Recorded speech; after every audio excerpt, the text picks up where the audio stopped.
Bahrain, week 1, race 1. How do we feel about it, Ben? How was the first race of the season? Well, I think it was interesting. Some of what we expected in many regards with Max Verstappen walking away with the race. But also I think there was a good number of talking points there we need to delve into. There was a good few. I think one of the big talking points were Ferrari, so we'll start from the start. Well, let's start from the start of the race. Let's kind of have a story journey. That's the obvious point to start. Yeah, let's do it. Are you sure? The start? Are you sure? Yeah, should we go from the end to the start, or start to the end? Let's go from the middle to the end to the start. I like your thinking. It was not exactly exhilarating in the sense that there was a lot happening apart from Lance Stroll being pirouetted around by Nico Hulkenberg.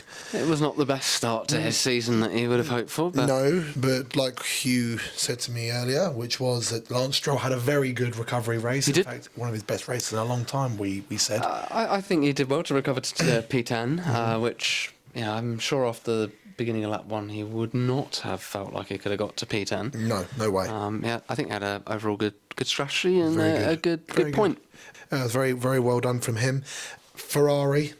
Right, let's get down to Ferrari. We thought after testing that Ferrari would be a lot better today than we thought they were going to be. Yeah, I think that's the case. Leclerc had so many problems. Didn't look comfortable, did it? No. Especially the final turn was a bit seesawy on the steering wheel. It was just literally the whole way around, wasn't it? But I think as the race went on, the car got better. I won't say it was amazing and what I was sort of thinking after testing, but it improved. It lit up more on the hard tyres, didn't it? The more than the soft. Definitely on the hard than the soft. So we were a bit more impressed by that point. But Leclerc had, by that point, I think his race was over. But on the upside for Ferrari, Carlos Sainz, very good drive from him. No team orders. He does not care anymore because he's not going to be there next year. Yep. He overtook Leclerc quite aggressively, I would say. I think he wasn't holding back, was he? Even if they said hold Carlos, it was a good move, and it definitely was the right move Yep. at that point of the race. Sainz was a lot faster and was a lot faster throughout the entirety of the race. Seemed to have not as much of a handicap compared to Leclerc with the tyres. Maybe a setup. You don't know. Who knows? But I thought Sainz did a very good drive, a good P3. He's got to obviously advertise himself over the course of the next, at least the next few races to get him into contention for silly season for a good place. And I think today he did that. He did do a very good job, and I do agree that he literally is on an advertising campaign the whole season. He's got 23 races now. Yep. One race down, one advertising campaign complete today, I think, because he did a very good job. And we were very, mixed bag Ferrari. Mercedes looked okay. Hamilton was stuck in the mid-pack in a DRS train. He was out the race from the qualifying, really. Russell, good race. Engine problems, surprising for Mercedes to have engine problems because they've been so reliable the last couple of... Everything else has been poor, but the engine reliability has been very good. But today, even on cool temperature, 18 degrees in Bahrain, they had real problems. The powertrain didn't look bulletproof as maybe it has been in previous seasons, and which was a shame because ultimately I thought Russell did a good race, sort of let down by the cooling issues, which we also saw on the Williams with Alex Albon's exceedingly bright steering wheel dash, saying his car was running too hot. So maybe an issue going forward in the next few races, potentially with overheating issues.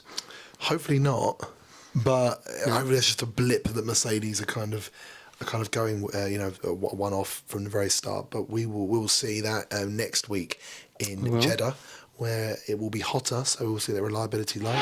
And then moving on to McLaren. Again, McLaren, my team, McLaren, I was very much hoping that McLaren would be fighting for at least a podium spot at the start of the season, considering how good they were from the halfway point of last season, all the way down to the end of the season. They were almost a podium every race, and they've kind of just gone back a step, I think. I think it's definitely in some cases it might be for a fan. It seemed like that. But for me, I sort of look and go, well, I would expect them to be fourth.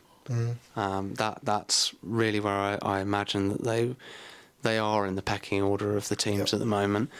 Who knows, with later races where we're going to get upgrades in potentially Singapore, that might propel them up the grid. I definitely think that Mercedes and Ferrari are within touching distance of them to compete with. Red Bull is a different story, I think, for every team on the grid, quite frankly. It's going to take more than a few races to get up to their speed, I think. It's going to take if anyone can. Monumental effort from them. But McLaren, I think everyone made 2 steps forward. They only made 1 step forward. I think they are better than last year.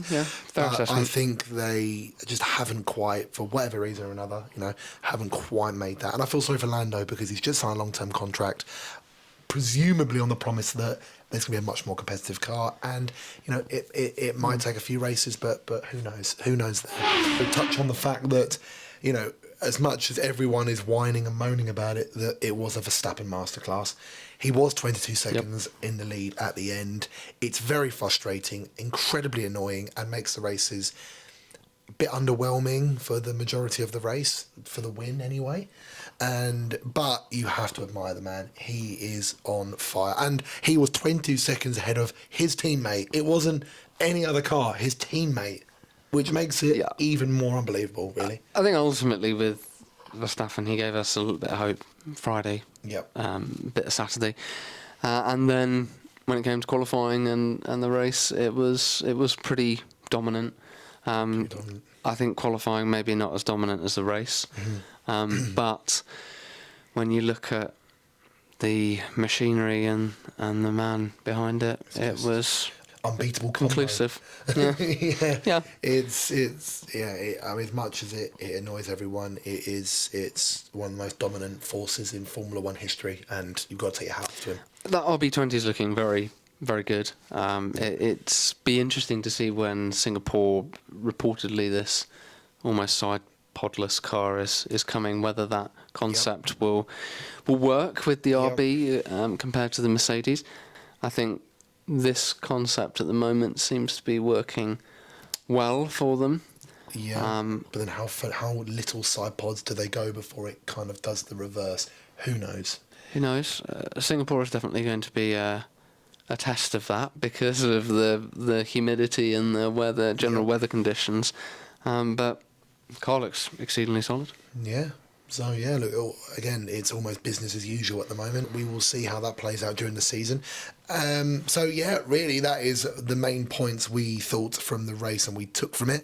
We hope that Saudi Arabia is a bit more competitive, would be the word I would use, a bit more competitive. We do. Williams, always good in the straight line, so hopefully they can bring up the pecking order. I know they're not going to win for it, but I'd like to see them do a bit better than they did today. Yep. And, so let's see what happens next week, which we will be doing another analysis of the race next week. But we are going to finish on predictions for Jeddah next week. Top 3, we'll both do a top 3, and we will see if any of us are right, and we will get a point. If we're wrong, then we don't get a point. So we'll see how many, who's better at predicting the season. So yes, Ben, go on. And your top 3 for Jeddah. I think my top 3, you can't look past Max Verstappen. Nope. I would be shocked if he was not winning, or not at least P2. Sergio Perez, I thought, drove a pretty solid, stellar race, doing what he needs to do to keep that seat at Red Bull. Didn't look particularly well blustered in that car compared to last year, so P2. And I think it's going to be Carlos Sainz for me. Okay. The same P1 to 3 as... Yeah, exactly the same. Now, I'm going to be a little bit controversial because I've just thought about something. Sergio Perez is very good at street circuits and has had, Azerbaijan, this is true. Jeddah, these circuits, he has outperformed Max Verstappen. And that's something that he only does on a street circuit. And I'm going to be a bit controversial here. I'm going to say Perez first, Verstappen second. And I only say that because it's a street circuit. And he won last year in Jeddah. And that was on pure performance. It was. And I'm going to put George Russell in third. I'm going to go for Okay, Mercedes yeah. third, I think, if they can sort that issue with their engine. So thank you for watching our conclusion and analysis of the Bahrain Grand Prix Week 1, the first of the Middle East double-header to start the season off. Ben, I'll let you do the honours. Don't look at me like that. Do the honours. Come on, do the honours. Please like and subscribe and comment below. Yes, and let us know your predictions as well for next week. Thank you very much for watching, and goodbye. Bye.